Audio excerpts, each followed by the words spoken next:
Hello, my name is Jennifer Milliken, and I am a director of Kite Insights, and I am the moderator for today's session on the future of education and training in a job market disrupted by technology. Now, education and training is a vast field. And so I thought I would start today by introducing my speakers, or rather having my speakers introduce themselves. I'll do name and title, and we'll see how I do here. Barbara Bertagni, is that correct? Yes, it's correct. Yeah, and you are the founder of LogosNet? Yes, excellent. And I have Nicolas Glady, who's an executive vice president of ESSEC Business School, and Karen Head, who is an associate professor at Georgia Tech, and the author of Disrupt This, a book on a study of MOOCs and the impact of MOOCs, educational impact of MOOCs. And Borna, I'm blocking on your last name. No, I can't do it. Scognamiglio. No, go. Scognamiglio, who is the CEO and co-founder of Pixis. We're going to ignore the little error I made there. So I want to ask my speakers, though, to do this self-introduction and to give you an idea of what's the context for education that you're working in, and who are you working with? So I guess we'll start with you, Barbara. Okay. I work mainly with professionals, peoples, so big organization, also universities and hospitals. And the goal of my work is working with people that are in need to improve the way they work and to learn from the experience. So I work mainly with simulation, with advanced simulation, and we developed a solution that we call the Real, that is an immersive environment based on virtual reality and augmented reality. So my name is Nicolas Glady. I'm professor of digital transformation and big data. And I used to coordinate the different academic activities of the school related to digital transformation. And the then CEO, Jean-Michel Blanquer, who is now Minister for Education in France, told me, since you're telling to all our students and participants how to transform their company digitally, maybe you can do the same with the school. I used to be Chief Digital Officer, and now I'm Executive Vice President in charge of many things, among which the digital transformation of the school, innovation, etc., etc. Yes, so I am American. The accent probably gave it away. So I'm at the Georgia Institute of Technology, usually just known as Georgia Tech. It's a traditional brick and mortar sort of university, STEM-focused in Atlanta, Georgia. But a fairly elite. We're now the most selective public institution in America. So our students are quite exceptional.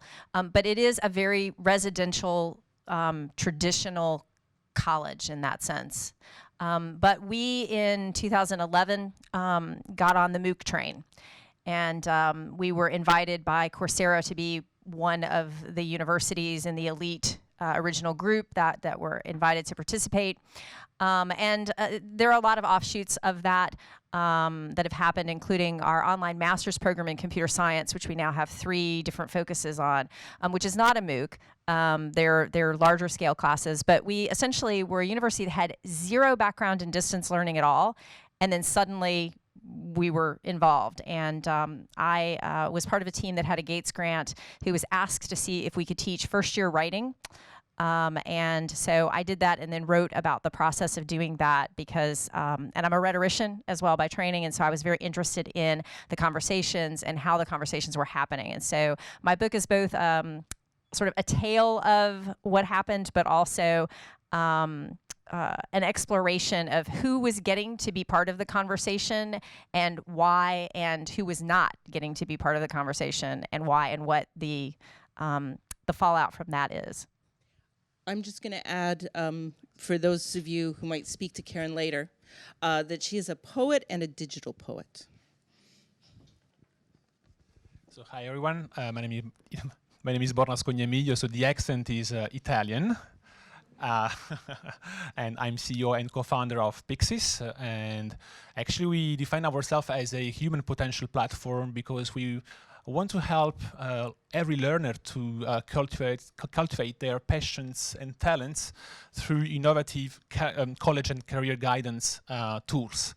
So the point here is how to fight the huge inequalities that youth or any kind of learner can have in accessing the right and meaningful information about college and career opportunities.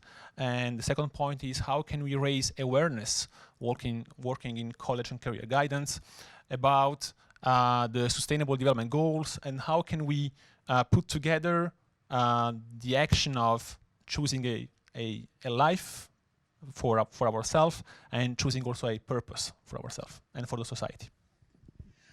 Well, when we spoke earlier, Borna and Karen, you emphasized questions of access and questions about digital tools, both creating a huge potential to further access, but at the same time, the possibility that they, not necessarily the tools, because you've all corrected me on that point, but the context in which they get used could also create problems for access for certain socioeconomic classes or groups. So I wonder if you could talk to those two faces, whether or not they are actually a contradiction.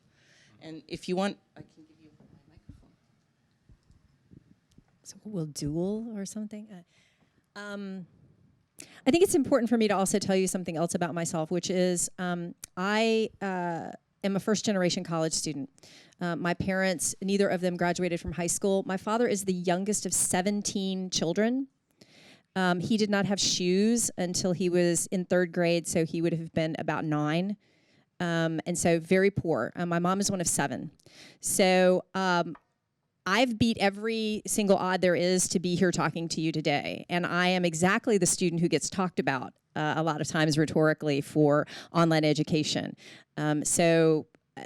My interest in this is also incredibly personal because I believe that my life is what it is because of education, and I want people to have that opportunity. So I think that's a really important context because sometimes people think that maybe I'm a little more negative about technology. I actually love technology, and I want to get people as educated as possible. But there is a tension, I think, and we discovered this with the MOOC in one of the big tensions for me is the question of, well, what knowledge are we sharing?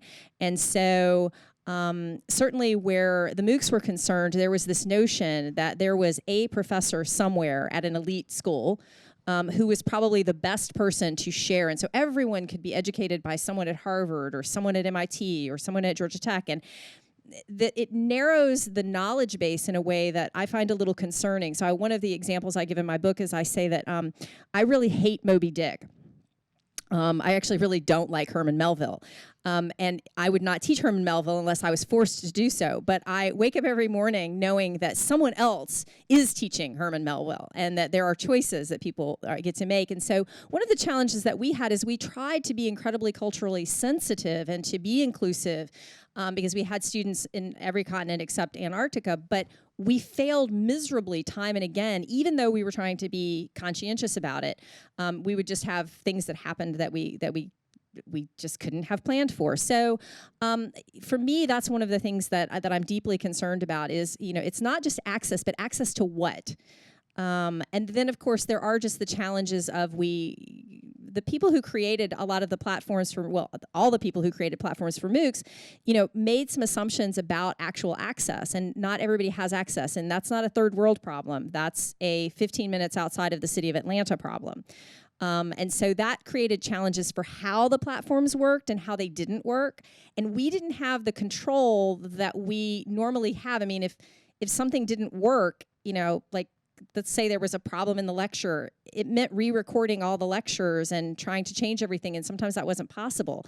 And so if that happens in my actual, face-to-face classes, I can fix it before the next class and I can deal with those kinds of things. And so there were a lot of those kinds of challenges that really hadn't, I think that we just had to deal with it as it came. And then the other challenge was that in dealing with Coursera, and I wrote about this quite a lot, I understand that they were a business and they were trying to format their business model, and I'm thrilled with that. And I just wanted them oftentimes to be honest that they were more concerned with their bottom line than they were with my ability to be the kind of teacher that I needed to be. And the folks who were designing the platform often had absolutely no background whatsoever in education. And so the question of the platform controlling the pedagogy instead of the platform supporting the pedagogy was one of the real struggles for us. And we didn't work it out, actually, in the context of my MOOC. The long story short, though, at the end of that is that it did change the way that I teach. And while I had never been a distance ed teacher, I now do a lot of hybrid things with technology in my classes.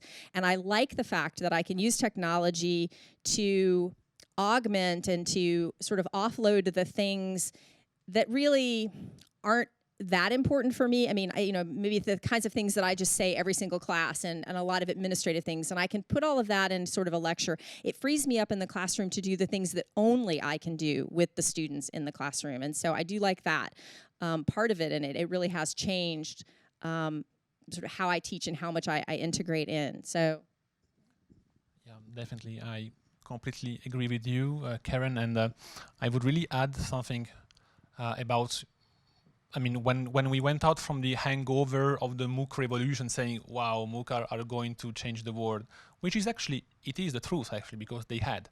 The point was that when he assessed when the penetration rate of the MOOCs, we just realized that the majority of people, if we didn't want to say 90% of people using and completing MOOCs learning path, is people for upskilling purposes. So it's professionals, people which already have an important academic background. And so do we really have had the possibility to really address this solution to the right population? And the fact is no. So the point is, we don't have to stigmatize this point. It's just how to readdress and reset the purpose of these technical solutions. And we spoke some minutes ago with our co-panelists, and the point is, the problem is not technology. The point is, how do we contextualize solutions to address inequalities and the gap, and how to fill this gap between populations. And I could use several examples, but for instance, I know very well two startups who are a friend of mine, Tapshura in a Box and Rumi, who are working into refugee camps and using really technology to bring digital and to bring the internet into Syrian and Lebanese refugee camps to deliver courses and to deliver so this knowledge that these people, because of war, they can't just simply afford it. And if we saw in Africa, of course, beyond the fact how can we introduce a stable connection, internet connection in some countries or landscapes, the point is, how do we simply address the demographic problem in Africa, where with a demographic boom in Nigeria or other countries, we are in strong need of teachers. But the point is, how do we teach? How do we educate thousands of people to actually deliver classes and courses on field? So the digital could be a huge means to address this need. And maybe you have other examples to which will, let's say, demonstrate the contrary, the very opposite. The point is, what's the purpose? Where do you use it? And especially, why? Thank you. At this point, does anyone have questions for Borna or Karen? Anyone want to make a comment from their experience? We aren't just limited to asking questions here.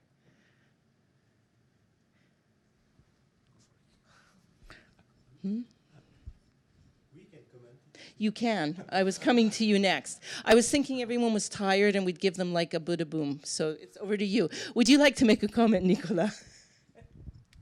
So I think that what Karen said is quite interesting, because she said that, well, we're in France, and we like to argue in France, so I try to bring some polemics here. You said that when you were discussing with the designers of the platform, you were discussing with an IT guy, basically, that was imposing his or her constraints onto you. And what I think is that too often schools actually, or professors, do exactly the same with the students. And very often, you know, what I say is that very often my colleagues are afraid that will digital technology replace professors, or will the classroom still be relevant, blah, blah, blah. They are trying to save themselves. And you know, well, we were also part of this first batch with Coursera. Today, ESSEC is the first institution in France in terms of the number of MOOCs, and we have MOOC in the top 5 of the most coveted MOOCs on LinkedIn. But at the end of the day, we don't care about the professors. We don't care about the classroom. And I very often say I'm not here to save the relevance of the classroom. At the end of the day, we are here for the students. And I think that that's how we should approach it. We shouldn't approach it from how can we make teaching or courses or the content we are used to deliver still relevant, in the same sense that the platform shouldn't impose itself onto the professor shouldn't impose themselves onto the students, because, and I'm on the same side as you here, we also have elite type of students that are very well trained. And so my point is that I think that if you really want to be student-centric, we should bring them what they need, not trying to force them to eat what we feed them. And by that, let me give you just some examples. What's a school? Actually, I think it's not. When you reflect on your own experience when you were at school, you probably remember all your friends. Maybe you remember the relationship you had with 1 or 2 professors. You certainly remember a lot of emotions, events, etc., etc. Teaching, maybe when there was something exceptional, but not that much. And actually at ESSEC, when we decided to create this augmented digital campus, that's how we approach it. It's about emotion, it's about creating relationships, it's about creating a group feeling, relationships with the professors, with the other students, maybe with also companies, etc., etc. And then, yes, you have courses. The problem with MOOCs is that at the end of the day, a MOOC, it's a textbook. MOOC, it's a video textbook. That's it. This is no education. So I think that the problem was that Coursera and the likes, they came with solutions, and we have a hammer, let's look for a nail. That's not how we should have approached it, and that's not how we decided to approach it afterwards. And if you reflect it this way, actually you realize that yes, the digital can help you creating those connections, bringing people together, collaborating with each other, exchanging ideas, bringing the willingness to learn by themselves, all those things that you do when you educate someone. But at the end of the day, the digital technology and the solution, it just a means to an end. That's it. And for me, a school has always been a social network. We bring people together. That's what we do. Experts and people who are willing to learn. And well, we have a digital technology that was made actually for social networks with digital solutions. So that's how we approach it now, and I must say that I think that it's working a lot better than when we approach it from the pure delivery of training perspective. I just want to show of hands here. How many people have actually done a MOOC? How many people go to ESSEC? No one. Okay, one poor person in the back room, or went, okay, 2, okay. And how many people have done education through augmented reality? 1, 2. So forgive me here. I'm gonna be the devil's advocate, and I'm aiming this at you as well, right? I think you're talking about something that sounds wonderful, and I would have loved to have done it too, but it is not the reality for most people. And I struggle to see, and this is your opportunity as me as the devil's advocate, you know, how can you roll this out or scale it up in a way that would reach beyond a very small population of elite students? I mean, we can talk about hundreds of thousands or millions, in fact, in Africa. We can talk about hundreds of thousands here, too, as far as I'm concerned. So over to you for, you know, the question about scaling up, rolling out, or we don't, and you can tell me that, too. Do you want to start, Barbara? You would Yeah. like to answer? Okay, So- you make him go first. Okay, So well, we're coming back to you. if you want, but just I'll reply your question by your question. Another question: is education scalable? When you reflect on it, we've been discussing that for 3,000 years, and at the end of the day, maybe call me a traditional, but I do think that when you have people taking care of a child, that's how you educate him or her. Well, watch it, Nicolas, because for many years we didn't educate women. Right? I mean, so tradition, I don't buy tradition. Okay, I think that I see where you're coming from, but that's not the point. The point is not about diversity. The point is about how you convey an emotion to someone, because that's how you learn. And about that who it you- has who nothing you to do do it with gender, if I may say. I don't think that the difference that we are doing in between technological education and professor in a traditional classroom is the right division we have to do. Is really put the learner at the center of our action. We can have a classroom, a very expensive classroom, very expensive tools, and have a really bad education. Being attentive to learners means really build a setting that helps people to learn what they need. And people are not vases to fill within a lot of notions. This happens at school, this happens at universities, in training courses, in companies. This is nothing. This has no value.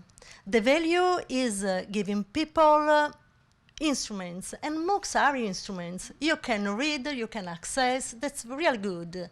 But then you need to understand what you read, and to discuss, and to develop critical thinking about things. I mainly work with people that are engaged in a work. Think about practitioners. You have an equipe involved in an operation, in an operation room, a very simple operation on a kid, something that they are able to perform each day in a very simple way.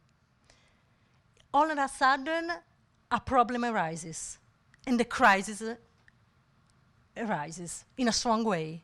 You risk the life of the child. What kind of competencies do the equipe needs to solve this case? The technical competencies is not enough. It's not enough also the team working, but it helps. You know that researchers show us that in a lot of cases, the patient dies only because there are problems in communication in between the team. And someone is talking to another, not waiting for a feedback. The other person is not able to understand what he has to do, is not able to speak up and to say, oops, I'm not here, I can't understand, and the patient dies. So when we are in the situation, we need to be able to deal with technical knowledge, but also with emotions that strongly impact on our performance. And also with communication, teamwork. How can we learn all this? In my opinion, with experience. But we can't arrive at the end of our life to experience everything. This is the reason why I think that simulation is very important, because it gives the learners the possibility to stay for a short period of time on a case, to simulate a case that involved all the competencies that are needed to solve the case. And in this situation, the teacher really answers to the need of the person that is in front of him, because it's strongly and deeply related, the teaching to the situation, is contextual. Thank you. This is expensive, yes, but it's not, we can't have all the day in a simulation. We have half an hour, we have 1 hour and a half on simulation. Then we have MOOCs, we have lessons. What I think is unuseful, completely unuseful, is having a teacher that summarizes a textbook. This is very expensive. So if I'm not a devil's advocate now, I saw all of you nodding as she was speaking. So, and I know that you've spoken about that experiential, the creation of experience as being at the center.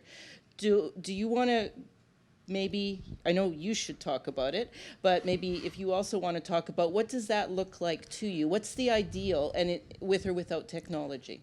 Or with some combination thereon. So actually what we've done is to reflect on what's the ideal pedagogical experience, regardless of the technology, and how can we bring that onto the digital media. That's as simple as that.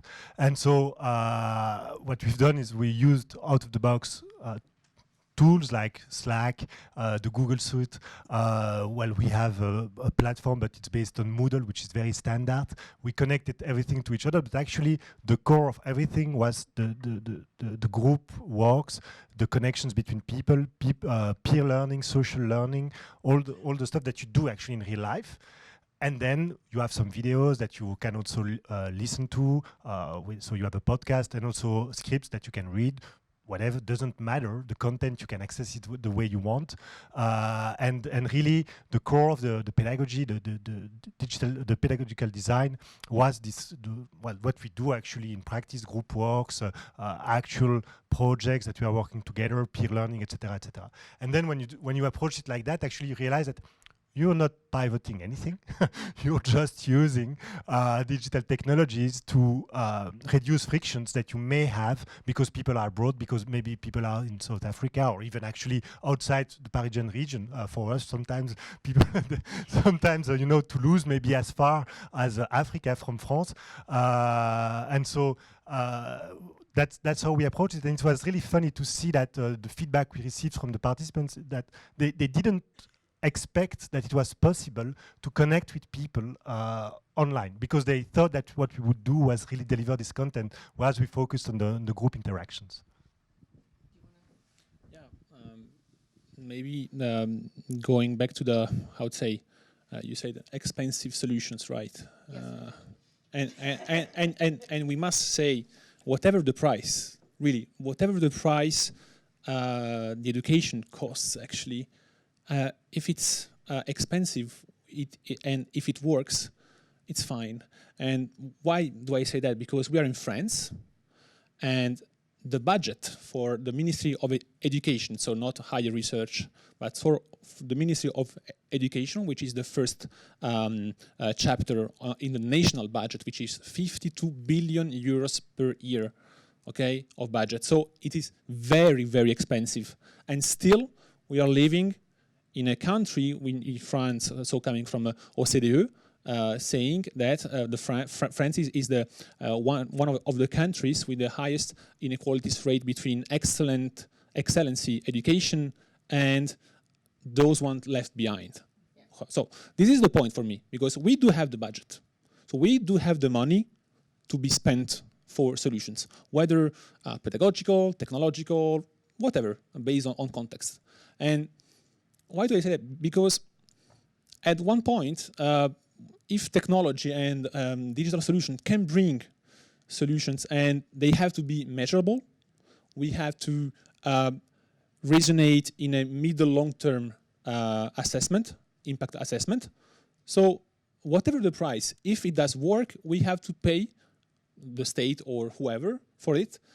We can pay for a solution to be brought to the people, to the learners, and to have impact. So what is the purpose of education of the 21st century? Maybe in a job market which is going to be disrupted by technology, and if we want to avoid having not 15,000 gilets jaunes right now, but hundreds of thousands of gilets jaunes, because they will be without any job in 20 years. So which is the education that we want to bring? And if technological solutions or methodology or teachers can finally bring new competencies, critical thinking, collaboration, peer-to-peer learning, this is the point. And if it works, that's fine. So we agree that it should be about learning and not teaching, which is why I hated doing a MOOC, because I've never lectured in my life until I taught a MOOC. I don't lecture. It's not my style of teaching. In America, though, it is about the money. And MOOCs happened because there was a perfect storm. There was a perfect storm of money and legislators who were looking for easy answers. And the kind of technological utopianism that took over, because they wanted to hear that technology would erase the need for most universities. We just wouldn't need this, and it would be free to the students, and so they wouldn't have their student loans anymore. And for the record, I finished my PhD in 2004. I'm still paying my student loans. So I get the money part of this, but we are dangerously approaching a situation in the United States where the opportunity that I had is going to disappear, except for the people who can afford it. We're going to have a two-tier kind of education. There's the education that people can afford, which will be a very traditional learning for the rest of your life, learning how to learn. And then there will be what's good enough for everybody else, an awful lot of which will be lectures that are online. And it will basically be the equivalent of training them for their first job. And I'm worried about when that first job goes away, because, well, then what happens? And we didn't teach them how to learn. And so I think that the politics around that are shocking to me, and I am increasingly concerned about how people don't want to have that conversation, but that is very much a conversation. And I have to, at least from my perspective, because of my background, I have to defend the thing that I got that completely changed my life, because that's what elevated, that's what changed everything. And I can see us going to a place where a person like me wouldn't have had that opportunity. So, so that's one of my big concerns. Now I see people nodding in the audience. Does somebody want to get involved at this point with a comment or a question? No? Ah, here we go. Question back there after. I'm not at all in the education space, so excuse the naivete of this, but I don't understand what is the expense when you're talking about, if you're talking about online education. I mean, it should be the cost of the educator and your web guy. You know, there's scalability, there should not be a significant cost to it. I know some universities are offering coursework for free. So what am I missing? That was actually one of the big myths about MOOCs. That it was going to be so much more cost effective. The problem is that we shifted the cost. And technologists who are necessary to do really quality online education are actually more expensive than college professors in the United States, especially a college professor in the humanities. It took 21 people. I had a team of 21 people who put together my 6-week MOOC. That didn't count the technologists. What was the complexity in it? You do a video and you upload it, and or you do a Zoom and you have interactive video, or what? I had 22. I have not taken a MOOC. Yeah, I'm sorry. I had 22,000 students, and they expected immediate, on-demand feedback, and and we couldn't even keep up. No, and for instance, one of the days I went in, I contracted pneumonia. I had to get special permission from my doctor to go and record that week's lesson. So I go in and I record it, and we were always a week ahead with the recording. And I get a call that they need me to come from my sickbed back again because we didn't have redundancy, and they had screwed up and lost the taping. And so I had to go, and I barely was able to even do it. There are all kinds of things about the technology. There are all kinds of hidden costs. There are all kinds of administrative costs. That's actually, it's a cost shifting. It's not, I can tell you this, as an English professor in the United States, I'm way cheaper than a lot of our online programming is because of the number of learning design people and the support people, and they all actually make more money than I do because they have degrees in things like computer science. So it's a little bit of a myth. And then, sorry, just to follow on. Budget, if you want, I can share with you more or less the budget. So just to give you an idea, typically a professor from a top school like Georgia Tech or ESSEC, per hour you'll pay, let's say, 200 euros per hour. Let's say that, more or less. So if you have a guy like that teaching in front of an audience of students for one day, it may cost. I know some people in the US that are paid 10,000 euros per day. Okay, sometimes it's a lot less. But now let's look at the cost of a MOOC. You have the guy who is shooting behind the camera. You have the person preparing the design of the course with the professor, because you need to have someone reworking the whole lecture, because you have to, the videos need to be less than 4 minutes. It needs to have a special type of format with a special type of rhythm, etc., etc. Then you have also the cut afterwards, and you have all those infrastructures that cost a lot of money. We're talking about millions. And then actually you launch it onto a platform. Let's imagine that the platform is for free. Actually, if you launch a MOOC like that without anything else, your retention rate will be about 2%. Nobody will complete the course. So actually, you need to have a battery of people following up with the participants to make sure. So you paid actually a lot more before. And also, we are talking with professors who are not used to do that, so they are not very efficient. And you still pay afterwards. So at the end of the day, you realize that, well, okay, if you go for 1 million participants like you have for Johns Hopkins Data Science MOOC, for instance, yeah, okay, you will make it. Usually, most of the MOOCs, it's about, well, in our case, we have 30,000 participants for one MOOC. And, well, if we need to, let's say that you need to have one guy mentoring 100 participants, it's a lot of persons that you need to follow up the people who are doing the MOOC. So at the end of the day, you realize that this is not cheaper. It's actually more expensive to do something like that, except indeed if you reach a critical mass of millions of people, but only blockbusters, I call them. You have blockbusters in MOOCs. You have maybe 10, 20 blockbusters in MOOCs. No, most of them are not that successful. So, Thank you. The other question was back there. and so just to give you an idea, one MOOC usually for us, it's in between 30,000 euros and 100,000 euros to produce, more or less. Just to produce.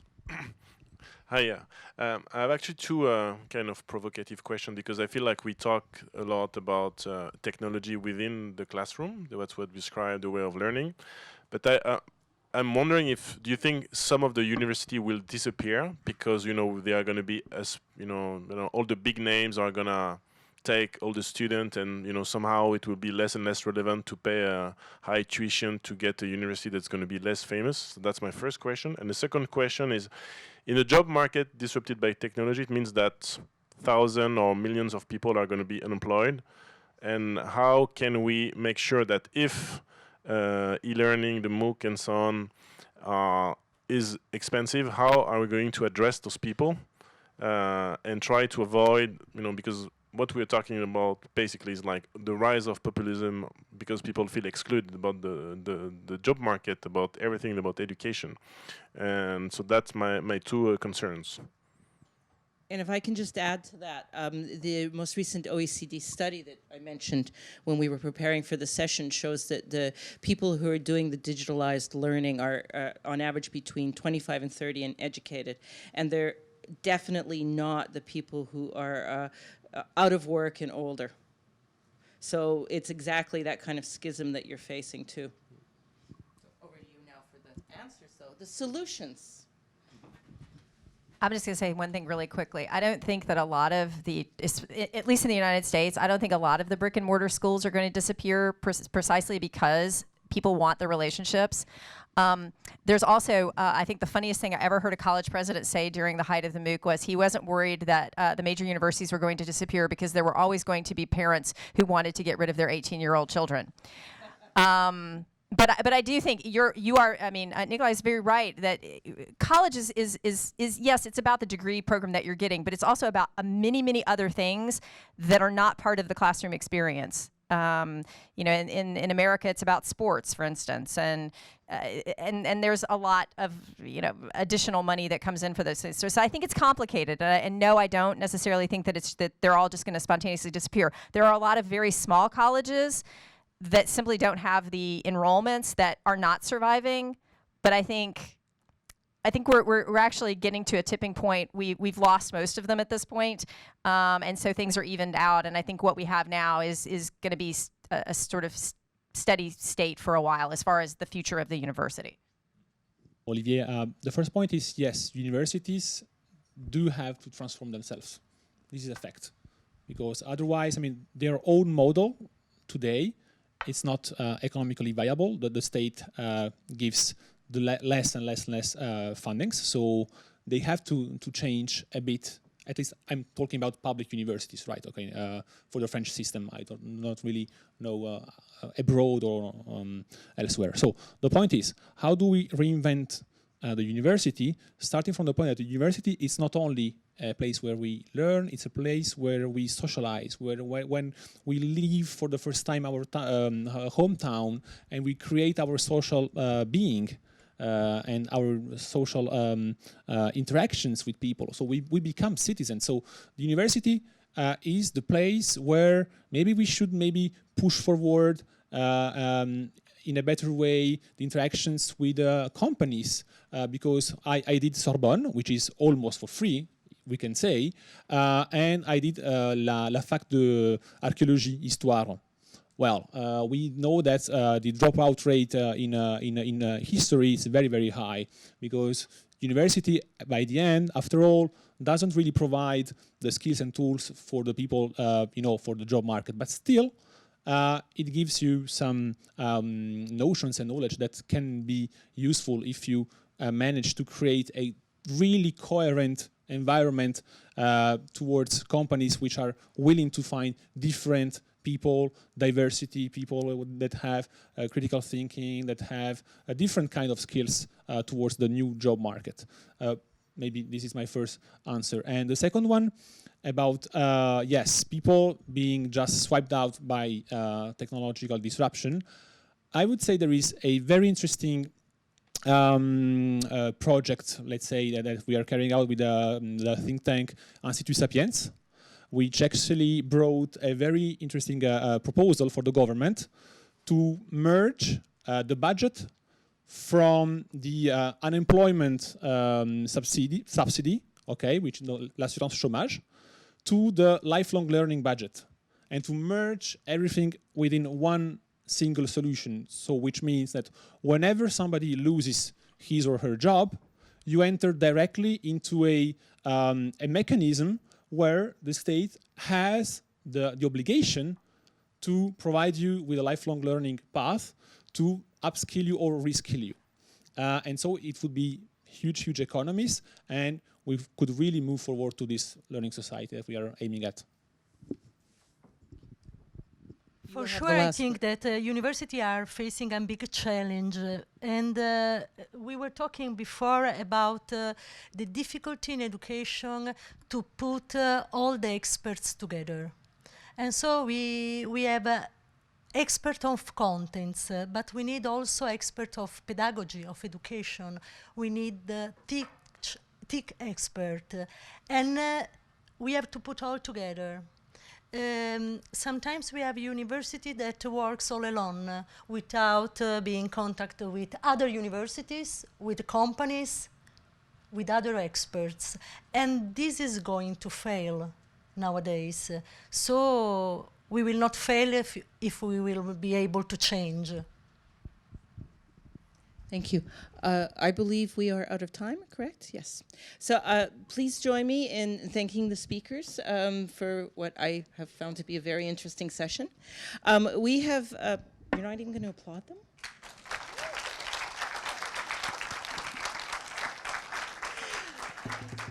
We now have the opportunity to make a lightning quick room change back to Azure, where there's going to be the closing plenary for day one, which will be a different kind of reflection.